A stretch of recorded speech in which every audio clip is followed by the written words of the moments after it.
Okay, this is going to be a bit all over the place, so just bear with me.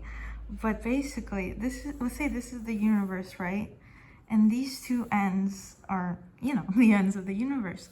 But to but what we've discovered is that they are very uniform to each other and have the same conditions, which means that at some point they must have been connected, because it's not possible that things from here travel from here, because the distance between here, it would take longer to travel between the 2 points than the universe was actually like a thing. The universe is younger than the amount of time it takes to travel from here to here. And basically, it started off as these two poles being on top of each other, but due to the inflation theory, in roughly 10 to the negative 34th of a second, the universe just kind of went whoosh, creating the Big Bang. So it went from this to 1,000 times larger. And basically, inflation was just caused by a dark vacuum of energy that just kind of, like I said, went whoosh. That's the best way to explain it. So that's how our universe was created, and that powerful energy created our Big Bang. All of, the sun, the earth, just some poorly drawn planets, and, all of our elements, like hydrogen, So, yeah, so there is also no reason to believe that inflation ever stopped, because a force that strong will not stop. Well, any force does not stop unless another force is acted on it, like unless there's something to stop it. And also, inflation actually goes faster than the speed of light, because the speed of light the law that nothing travels faster than the speed of light only applies to what's inside our local universe. Space can break that, and there's no laws of physics do not apply to space itself, because space is bigger than our actual universe. So, anyways, there's no reason to believe that inflation ever stopped, because it is such a powerful force, which means it may have stopped in our observable universe. The observable universe ends here, which all it means is that this is how far light has traveled. This is as far as we can see.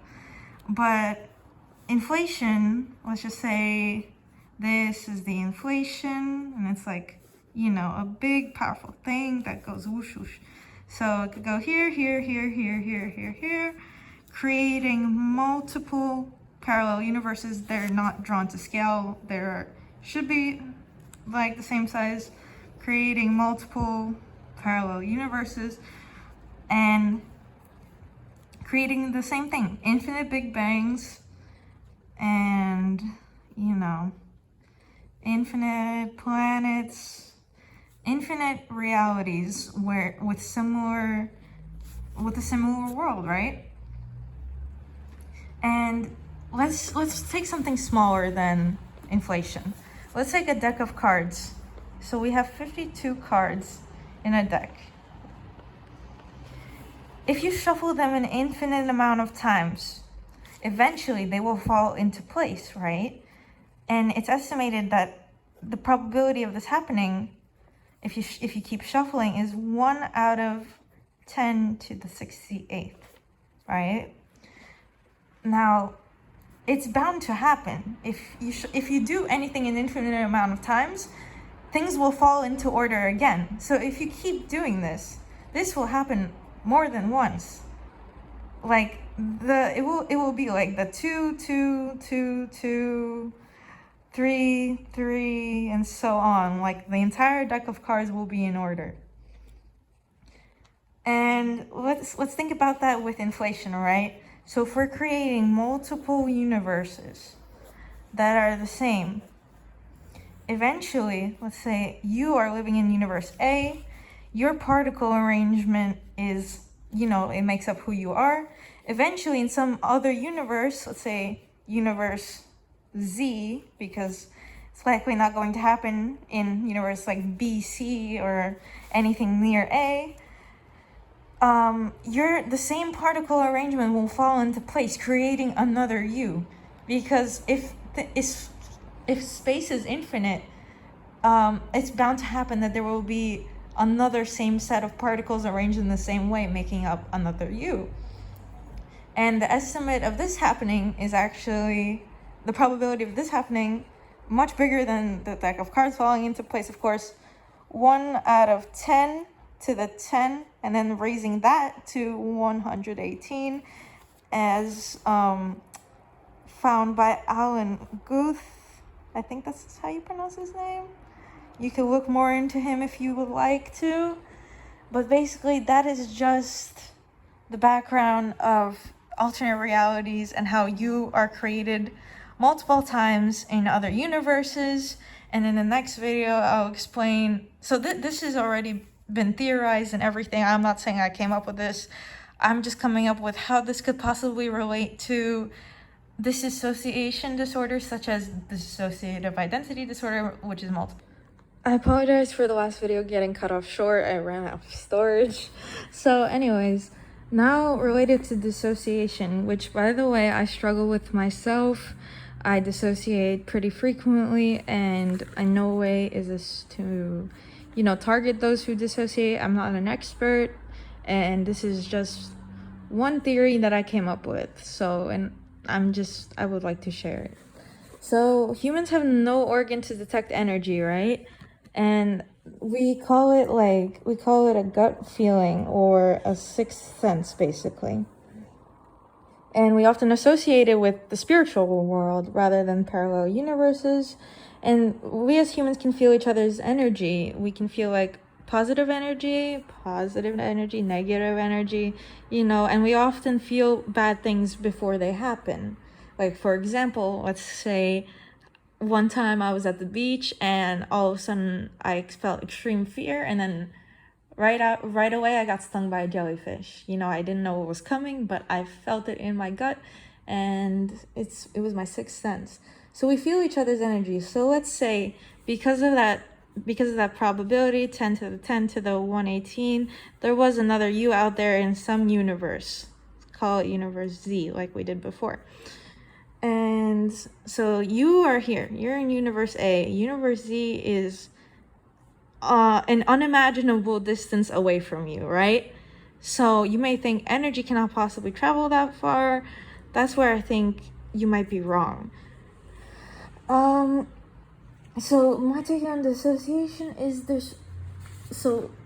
dissociative mental disorders could be caused by connections between individuals with same particle arrangements in alternate universes that share the same energy.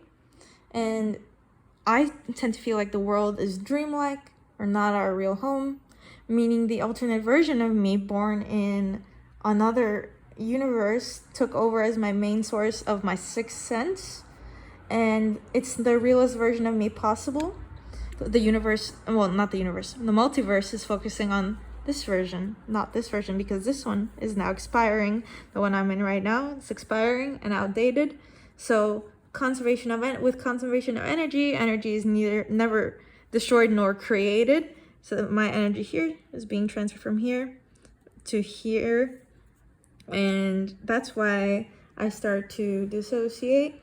This one becomes more accurate. The version of me is more deeply connected with the multiverse, and I'm losing my energy, and an alternate version of myself is gaining it, making this version of my existence less meaningful, causing a break in the connection between myself and space, therefore making me dissociate.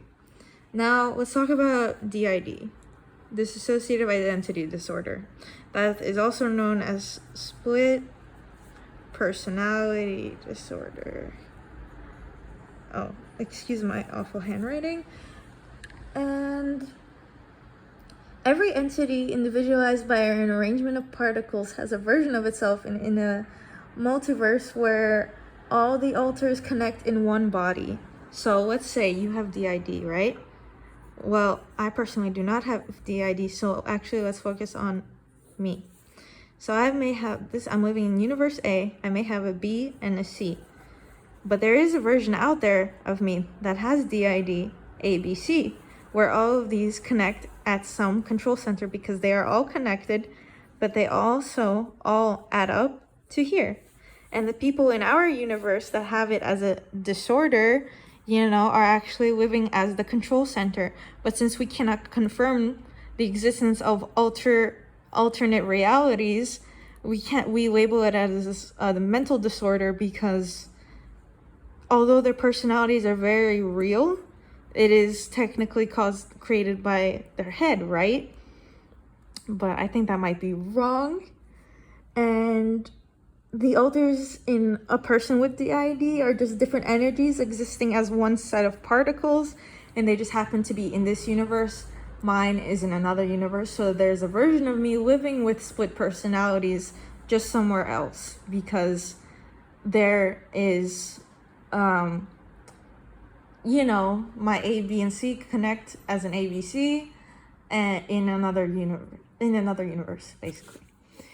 Now let's say some people have greater intuition. For example, my mom and I, she doesn't really have a sixth sense, and I have a great one. So this is most likely the explanation. Like I said, I most likely already have other alters, A, B, C, D, and E. She could be one of the first. So this is me, and this is my mom. She could be one of the first. So she is just living here as A. And she has no other alters to guide her with the energies in the multiverse. So she's alone right now. But when another one is created, let's say another one in her lifetime is created as B, she will now feel a connection and may start to dissociate if this one is more accurate. So not necessarily, but if this one is more connected to the multiverse, then this one will start to fade away and she may begin to dissociate. And I basically, that's it. I think if that makes any sense, please let me know and give any feedback.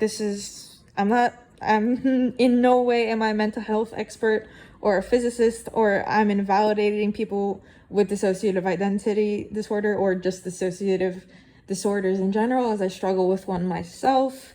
And I would love to hear feedback from anyone, and thanks for listening.